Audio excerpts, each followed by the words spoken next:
বলছি আচ্ছা, আপনি তো কালিয়াগঞ্জের টাউন সভাপতি তৃণমূলে, তো কতটা বুঝছেন এবারের রেজাল্ট কৃষ্ণ কল্যাণীর পক্ষে হবে? আপনি কতটা তৎপর এই ব্যাপারে? কথা দিচ্ছেন কি হবে যে একদম 100% কালিয়াগঞ্জকে লিড দিবেন? এটা হচ্ছে প্রথমত আমার এটা প্রথম সাক্ষাৎকার আপনার সাথে। আমি এর আগে বলিনি, কিন্তু এখন বলছি যে কৃষ্ণ কল্যাণী কালিয়াগঞ্জ শহর থেকে লিড পাবে। আচ্ছা, তো বিগত ভোটে কি হয়েছে না হয়েছে সেটা আপনারা ভুলে যান। এবার উন্নয়নের নিরিখে ভোট হবে। এবার সেইখানে গত পৌরসভা ভোটে আমরা সেটা দেখেছি, 17টা আমাদের 10টা ওয়ার্ড আমরা জিতেছি।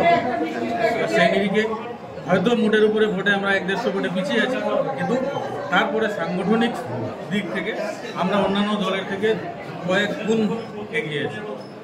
সেই সংগঠনের উপরে ভোট হবে, দিদির উন্নয়নের উপরে ভোট হবে।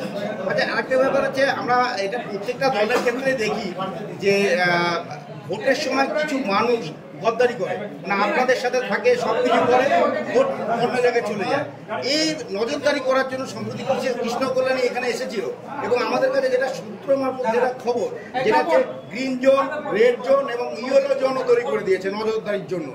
আপনি এটাতে কতটা এফেক্ট হবে? Green zone, yellow zone, red zone এটা নজরদারির জন্য না। এখানে আমাদের ওয়ার্ডগুলোকে প্রত্যেকটা বুথ হিসেবে ভাগ করা আছে, যে কোন বুথে আমাদের লিড বেশি হয় সেই বুথে আমাদের গ্রিন জোন। ওটা নিয়ে আমাদের কোনো চিন্তাই করতে হবে না। যে বুথটাতে হয়তো আমাদের লড়াইটা হয়, যে এরকম ব্যাপার যে হয়তো 20-25 ভোটে আমরা জিতি বা 5 ভোটে আমরা পিছিয়ে আছি, ওই বুথটা হচ্ছে আমাদের ইয়েলো জোন।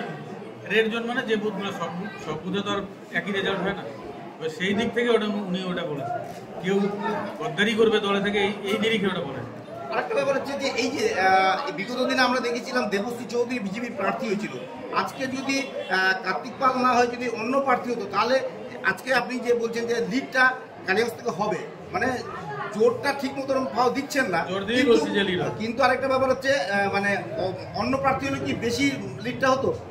প্রার্থী কে হলো না হলো সেটা আমাদের দেখার তো বিষয় না। এখানে হচ্ছে প্রার্থী হচ্ছে আমাদের প্রার্থী তৃণমূল কংগ্রেসের, ওদের প্রার্থী বিজেপি। এবার সেই হিসেবে হবে। এবার বিজেপি কাকে প্রার্থী করলো না করলো সেটা আমাদের দেখারই বিষয়। আমরা আমাদের প্রার্থী, আমাদের নেত্রীর উন্নয়নের নিরিখে ভোট চাইব, আমাদের সংগঠনের উপরে ভোট। আচ্ছা, সেই হিসাবে আমাদের লিড, মানে 100% আপনি কথা দিচ্ছেন ক্যামেরার সামনে যে লিড দিচ্ছেন? লিড দিচ্ছে 17টা ওয়ার্ড থেকে। 17টা ওয়ার্ড থেকে। ঠিক আছে, কথা নিয়ে নিলাম, তখন দিব তো, এগুলো রেকর্ড করে চালাবো আবার।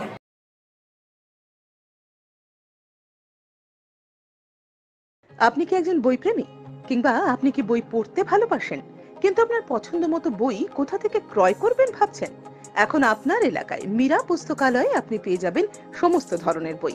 যেমন এখানে পাবেন স্কুল কলেজের পাঠ্যপুস্তক, বিভিন্ন চাকরির পরীক্ষার বই, এছাড়া ধর্মগ্রন্থ, শিক্ষামূলক সামগ্রী, অফিস স্টেশনারি, ড্রয়িং সামগ্রী এবং খেলাধুলার সরঞ্জাম মীরা পুস্তকালয় থেকে ক্রয় করতে পারবেন।